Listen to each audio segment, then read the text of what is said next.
Ryan Roth with you. Bob Greenfield Engineering here tonight. Charlie Grimes back at Master Control. And, of course, the guest of honor, as he always is on Wednesday nights, Mr. Steve Fairchild. Steve, I want to go back and ask you about the first score for you guys against Miami. You guys had a first and goal, I believe, from the 8-yard line, about 7 minutes to go in the first quarter. It's 0-0. I'm wondering if the complexion of the game changes there, if you guys score your first touchdown of the year there. There's no question we had some opportunities. Our defense and our play on special teams set us up with some very good field position there early in the game, and we just weren't able to capitalize on it and had to settle for field goals. But we eventually punched one in, which is a step forward, and again, we had our opportunities both in the CU and Nevada game as well as Miami of Ohio, and I think as soon as we start playing with a little more consistency, we'll start getting some guys in the end zone. What was the touchdown or the lack of the touchdown weighing on you guys at all?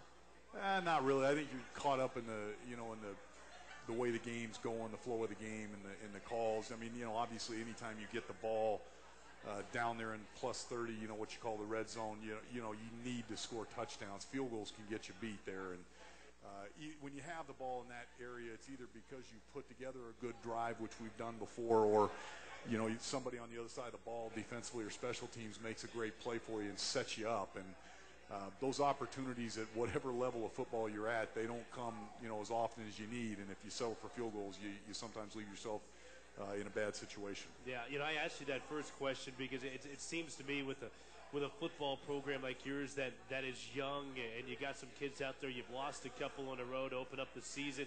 Boy, you get that early touchdown, and maybe on the sideline you think, well, we're going to be okay. A fast start anywhere, but particularly on the road is really a paramount importance. And but again, we're at home this week. We're in Hughes. We'll have the place cranked up. Our students will be good, and it'll be nothing better than to get off to a fast start. Yeah. The uniforms. I asked you off the air. What do you think of the orange uniforms? Well, I'm not a big uniform guy, but our players kind of help design them, and they like them. And, it just seems to be the wave of college football. People are doing little different things in terms of uniforms, and sometimes they're doing throwbacks. And, and as we approached it and we settled on doing this, I think it's a good thing to honor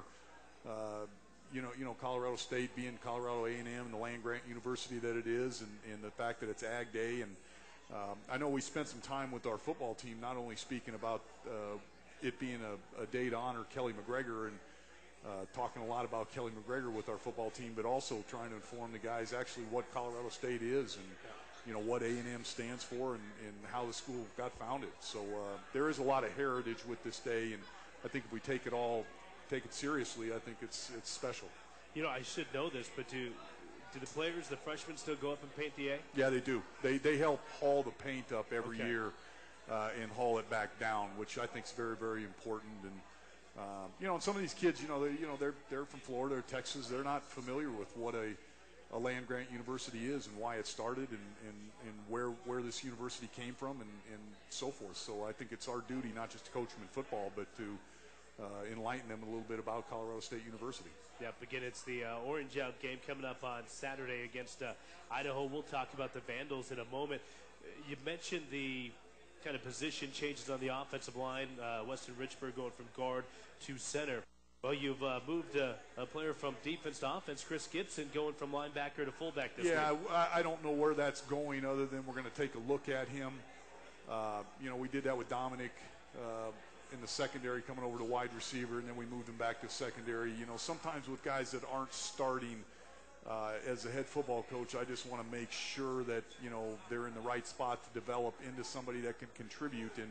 And maybe sometimes, a guy like Chris Gibson might be able to get on the field a little faster down the road. He's still got this year and 2 more years, as a fullback. So we'll bring him over and kind of get a feel for what he would do in that area. And if we like it, he'll compete at fullback, and if not, we'll move him back to linebacker. Well, and to speak of some of the injuries you guys had last year, Chris Gibson played a ton at linebacker he did. For you last year. Started games and played well for us at times, and that's just the sign of a good football team as we start to influx more and more talent, and there's more and more competition, and it gets harder and harder to get on the field. That's what good programs have, and that's what we're going to have here pretty shortly. Yeah, I think I heard you say whether it was this week or it was last week, you're a little bit concerned about the depth at fullback and the depth at tight end. You have two good seniors in those positions now, but we have a whole lot of starts with Zach Paga and Eric Pites, and they're going to leave our program after the year, and we're going to have some guys, not just a guy, but a number of guys that can compete and contribute in those spots. So,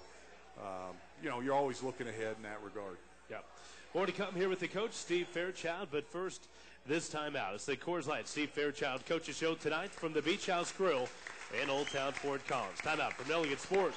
It's the Colorado State Sports Network.